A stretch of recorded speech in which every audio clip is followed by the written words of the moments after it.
BMC का king कौन, आज इसका फैसला होने जा रहा है। और सुबह 10 बजे से मुंबई सहित महाराष्ट्र के 29 नगर निगम चुनाव की गिनती शुरू हो जाएगी, लेकिन सबकी नजरें बीएमसी पर टिकी हुई है। 227 वार्ड की मतगणना के लिए 23 काउंटिंग सेंटर बनाए गए हैं। आज गिनती शुरू कर दी जाएगी।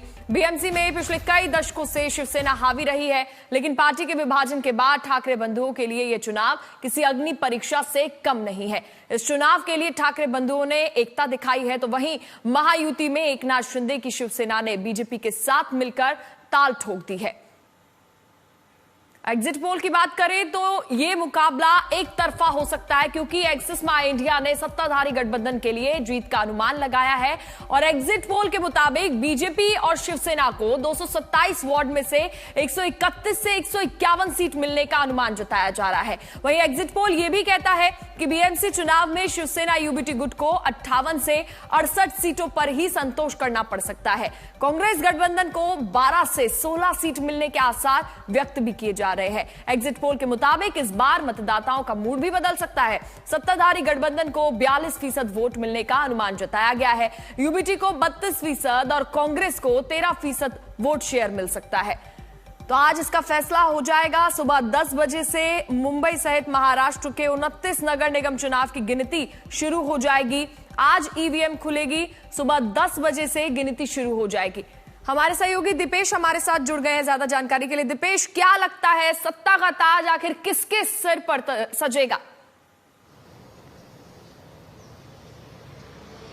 पूजा, देखिए, बिल्कुल जो पक्ष और विपक्ष है दोनों ही काफी कॉन्फिडेंट हैं कि उनकी सत्ता मुंबई महानगर पालिका में ही नहीं बल्कि जो 29 महानगर पालिका के चुनाव हुए थे उसमें आ रही है। तो वहीं हर पार्टी अपनी तरफ से ये दावा कर रही है कि लोगों का समर्थन उनके साथ था, लोगों ने उनके मुद्दे को समर्थन दिया है, उनके मुद्दों को अपनाया है। अब थोड़ी ही देर में गिनती शुरू होगी और दोपहर या शाम तक यह स्पष्ट हो जाएगा कि किसके दावों में कितने तथ्य थे, जनता ने किसको अपनाया है।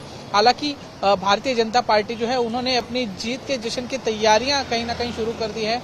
उनका जो महाराष्ट्र प्रदेश कार्यालय है मुंबई में, वहां पर स्टेज बांधे जा रहे हैं, कुर्सियां लगाई जा रही हैं। जो जीत जश्न की तैयारी होती है वो वहां पर की जा रही है। और ऐसी ही तैयारी जो अन्य पार्टियां हैं उनके कार्यालयों में भी देखने को मिल रही है। हालांकि कौन सी पार्टी जश्न मनाएगी शाम को, ये अधिक ऑफिशियल तौर पर शाम तक पता चल जाएगा। लेकिन फिलहाल ये देखना होगा कि कौन सी पार्टी ने मुंबई का गढ़ रखा है, क्योंकि सारी ही पार्टियों ने खास करके मुंबई में अपना सारा जोर लगाया था। मुंबई जो देश की आर्थिक राजधानी भी कही जाती है, सबसे अमीर बीएमसी कही जाती है। ऐसी बीएमसी को शिवसेना बीजेपी हो या शिवसेना यूबीटी एमएनएस हो, कांग्रेस हो, सारी ही पार्टियां चाहती हैं कि उनका एक वर्चस्व हो मुंबई में, ताकि फिर इससे कि आने वाले इलेक्शन में या महाराष्ट्र के जो अन्य इलेक्शंस होते हैं उनमें उनको मदद मिले। अब देखना ही होगा कि किस पार्टी को जनता ने अपना समर्थन दिया है और किस पार्टी के पक्ष में जनता ने मतदान किया है। और आज ये पूरी पिक्चर आज क्लियर भी हो जाएगी। दीपेश, आप बने रहिए। देखिए, बीएमसी के नतीजों का पिटारा आज खुलने वाला है, लेकिन इसके पहले जीत के दावों का शोर जारी है। सीएम फडणवीस तमाम आरोपों को हार की हताशा बता रहे हैं, तो वहीं ठाकरे गुट कह रहा है कि राज और उद्धव की जोड़ी साथ आई है तो कुछ कमाल जरूर होगा। इस चुनाव में हमारी जीत ये पक्की दिखती है, क्योंकि अभी से अगर हमारा विपक्ष कल की हार के बाद क्या बोलना है इसकी प्रैक्टिस कर रहा है, तो मुझे लगता है कि उद्धव ठाकरे और राज ठाकरे अगर एक साथ आए हैं तो समझ लो कि मुंबई की मराठी जनता भी एक साथ हो गई है, एकजुट हो गई है। और उसका परिणाम आपको चुनाव में और निर्णय में दिखेगा। बीएमसी पर कब्जे की जंग में हिजाबी पीएम से लेकर मराठी मेयर तक मुद्दा जोरों से उठ रहा है।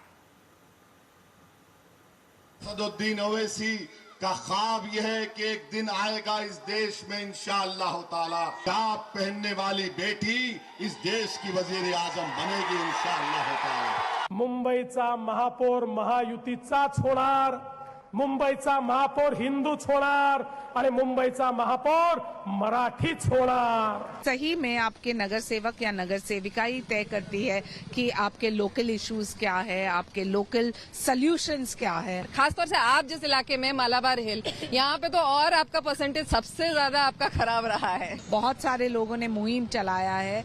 I think honestly if you don't vote you can criticise. हमें पूरी उम्मीद है कि सुशासन के लिए वोट होगा, विकास के लिए वोट होगा। हमने जो आज तक काम किए 30 वर्षों में लोग उसको देखेंगे, ठाकरे बंधु का प्रेम देखेंगे, मुंबई का जो आज तक का विकास है उसको देखेंगे। और जो विरोधी हैं, जो मुंबई को लूटना चाहते हैं, कुछ उद्योगपतियों का गिरवी रखना चाहते हैं, ये तमाम बातें इस चुनाव के बीच में चर्चा का विषय रही हैं। हमें पूरी विश्वास है कि हम जो बात कहें और जनता ने माना है, जनता ने समझा है, तो हमें इसका प्रतिशत मिलेगा। और 16 तारीख को जब नतीजे होंगे तो आश्चर्यचकित करने वाले होंगे, हमारे लिए नहीं, विरोधियों के लिए, क्योंकि वहां से केवल हिंदू मुसलमान, वहां से केवल बकवास की बातें, हमारे यहां से विकास की बातें, यही अंतर है।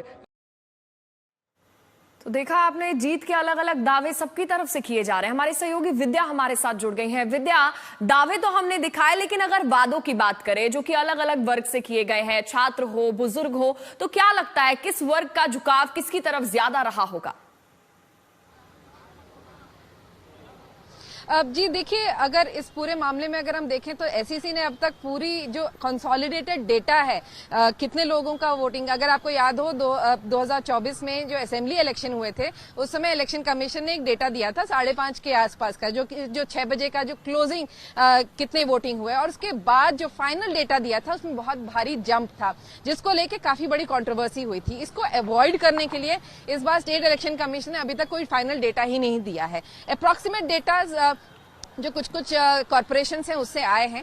मुंबई में जो अभी तक का डेटा है वो यही बताता है कि 52 से 53% वोटिंग हुई है, जो पिछले बार के मुकाबले काफी कम है। सोचिए 9 साल बाद चुनाव हो रहा है, लेकिन फिर भी वोटिंग परसेंटेज और कम हो गया, बढ़ने की जगह। तो जाहिर सी बात है बहुत ज्यादा एंथुजियाज्म वोटिंग में नहीं दिखा है, लेकिन जिसके बावजूद जो वादे जो किए जा रहे थे वो शहर के डेवलपमेंट को लेके था, और यही हमें देखने को भी मिला। कई सारे जो लोग बाहर आ रहे थे उनके जो फ्यूचरिस्टिक है कि हमारे शहर का डेवलपमेंट होगा, कई बड़े प्रोजेक्ट्स बनेंगे, कई सारे जो सुविधाएं हैं, महिलाएं हो, हर किसी ने बढ़ चढ़कर मतदान किया है। बहुत बहुत शुक्रिया आपका जानकारी के लिए।